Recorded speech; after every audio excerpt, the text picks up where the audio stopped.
বাত ব্যথা, প্যারালাইসিস কিংবা আর্থ্রাইটিস, আধুনিক ফিজিওথেরাপি ও পুনর্বাসন চিকিৎসায় নির্ভরযোগ্য নাম ডিপিআরসি।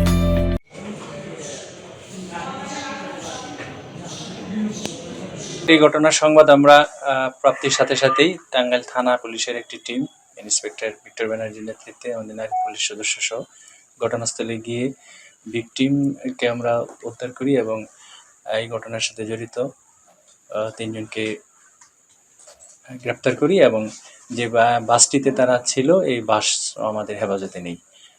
এই সংক্রান্তে একটি মামলা রুজু প্রক্রিয়াধীন এবং ভিকটিমকে 22 ধারা জবানবন্দি গ্রহণ সহ মেডিকেল সহ অন্যান্য কার্যক্রম প্রক্রিয়া চলছে। এই ঘটনাটার সূত্রপাত গত রাত 11:30টার দিকে ঢাকা থেকে ঢাকা সাভারের রেডিও কলোনি থেকে তার গন্তব্যে যাওয়ার উদ্দেশ্যে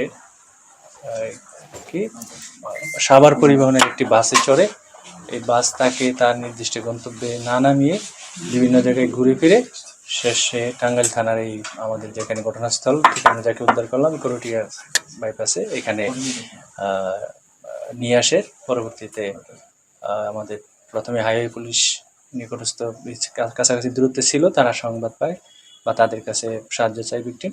তারপর হাইওয়ে পুলিশ উদ্ধার শেষে আমাদের সংবাদ দিলে আমাদের থানা টিমও গিয়ে আমরা অংশগ্রহণ করি এবং ভিকটিমকে হেফাজতে নিই, আসামিকে হেফাজতে নিই। প্রাথমিক সত্যতা পাওয়া গেছে।